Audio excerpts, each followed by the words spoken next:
Multiple athletes have been coming out either in support or opposed to the protests that are going on, and that has left one big sports fanatic frustrated by the politicization of sports. Take a look at sports boy Ben Shapiro. Now, Clay, it does make me wonder whether inevitably we're going to end up with basically two sports leagues. Whether at some point people are just going to want a sports league that does not allow this sort of stuff to impede the play or get on the field, and people are just going to view that. Because I got to say, like, I've been fairly tolerant of this stuff in terms of watching sports my entire life. There are only a couple of times where I've really turned off the TV. One was, when it came to Sports Illustrated, I was a lifelong subscriber to Sports Illustrated. My parents gave it to me for my bar mitzvah. I had Sports Illustrated subscription for like another 10, 12 years. I used to keep the old issues in a box. I mean, that's how much I enjoyed it. And then when they decided, it's important for us to feature Caitlyn Jenner on the cover, when Bruce Jenner had not been an actual athlete for 3 decades.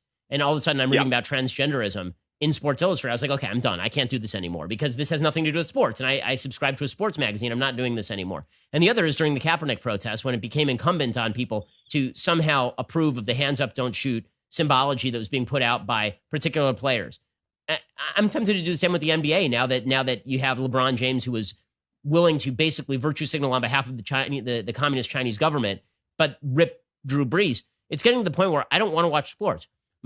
My place of comfort has been removed from me, and it may not be restored until there are actual sports leagues that remove politics from the sports. There's obviously a lot of issues there. I'll give you first crack. What did you think about his defense of how the way sports used to be when there was no politics nearby it? I don't know what era that was. I mean, maybe the 19th century, but through most of the 20th century, politics and sports have been deeply intertwined. We've had legendary moments at various Olympics through, pushing back against Hitler and Jesse Owens, or the 1968 Olympics, where the sprinters, the United States Olympic team, held up their fists on the podium to various different types of protests in different sports leagues. Like, athletes have continually used their platforms to advocate for causes they believe in. We see even, maybe not as explicitly political, but activism and organizing and amplification of different cancer research efforts in the NFL. Like, you have a captive audience. To not use it to further what you believe in would be amoral. So I think it's foolish and naive. It's just, he's a whiny little baby is what it is. But even like on the local level, sports and politics is intertwined there, because your tax money, and if you live in a city, is going to fund the arenas or the new stadiums and write-offs for these teams and these stadiums and the owners.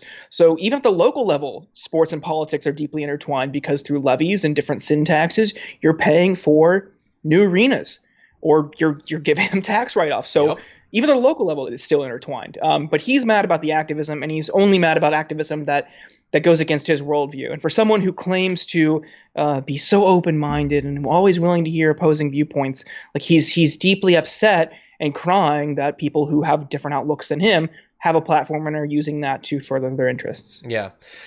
Yeah, and I'm not surprised that he's taking time out to devote so much of his show to sports. He has multiple hours a day of programming that has to pretend that these horrific acts of police brutality aren't going on day by day. He has to, again, intellectual gladiator on the right, needs to hide and pretend that he hasn't seen any of these videos and that the indefensible isn't being broadcast by people like you in the montages you've spread, because, of course, he is morally and intellectually bankrupt.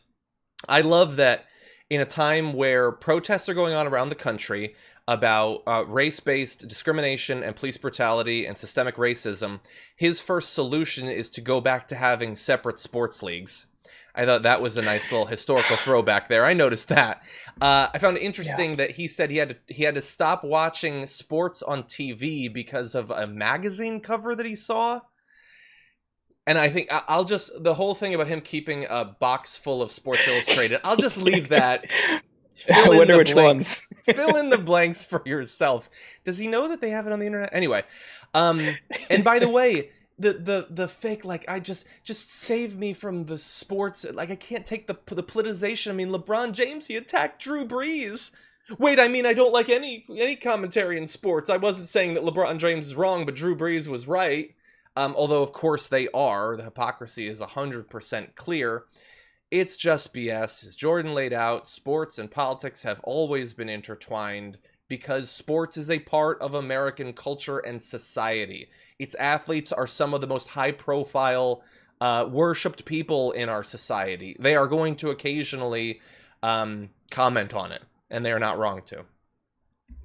I mean, look at the NFL, though, and look at how the DoD has spent hundreds of thousands or millions of dollars for forced displays of patriotism at NFL games. The flyovers, the giant flag unfurlings, the salute to troops efforts, the troop returning home, in between the first and the second quarter, that kind of stuff, surprising their family. All these different displays of American fascism and jingoism are, being funded by your tax dollars, and they're forcibly interjecting these politics and that worldview into the NFL. Where's his complaints about that? No, it's a trans woman. It's LeBron James talking about China. It's Colin Kaepernick kneeling during this thing that the military paid for. It's not about just the existence of politics in sports. It's that people have a different opinion than him, and he just can't handle it. Yeah, and by the way, and it's also a demonstration of, I know he's supposed to be, he just sits and he just thinks about what's going on, and he just understands things. He's shocked to find out that some people around the country aren't happy. And the only way he finds out about that is, it's in my sports now. Oh, is the trans community being systematically persecuted across American history? He only finds out when it's on a magazine cover that he liked. This is what white privilege is. It's an ability to have your safe space be effectively the entirety of America. And all of the concerns that other people have, you don't even have to understand are going on. And that he doesn't like when that comfy little warm bubble he lived in occasionally was punctured by the harsh reality of truth, of what was actually going on. That's what he's whining about. This guy who has attacked safe spaces and snowflakes and made millions of dollars doing so, just desperately wants his safe space back. And he's whining about magazine covers and someone kneeling on the sidelines of a sporting event. And pretending, by the way, I'll just say this, pretending to care about sports along the way. If I told you I don't like sports getting in my sports leagues, do I come off as a person who actually watches basketball week to week? Does that sound like the case? No. Okay, I've pretended to like sports. I know it when I see it. Anyway. I mean, one final thing on the trans issue. So he's mad about Caitlyn Jenner being on the cover, which I don't really remember. I remember she had like a Vanity Fair or Vogue or something like that. I don't remember Sports Illustrated. Maybe she was. But to claim that doesn't intersect with sports, when the Daily Wire, of probably any website, the Daily Wire and its pundits and commentators have obsessed over trans athletes in high school more than probably anybody else. For him to complain about that is just so deeply ironic and really shows how disingenuous this entire thing is. 100%. Yeah, and I get why he's mad, because after he saw that cover, the dude has not been able to see him, and I forget who the other guy. Say Matthew, I forget. There's another Matt one Walsh. of the. No, yeah, it's Matt, and it's not. Michael Knowles.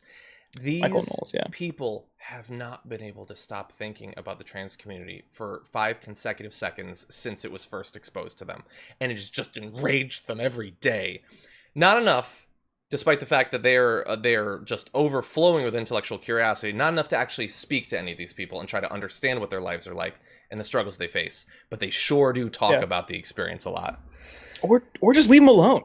Just don't. No. That's what I would simple. suggest. Don't talk at all. But my God. Yeah. Jesus.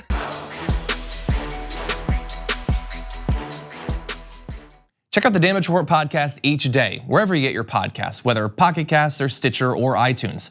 You can join me as I give you the news and stories you want, with a range of co-hosts and interview guests jumping in on the fun each day. Again, that's the Damage Report, wherever you get your podcasts. And if you get them at iTunes, don't forget to rate and review. Sometimes I'll read them live on the show.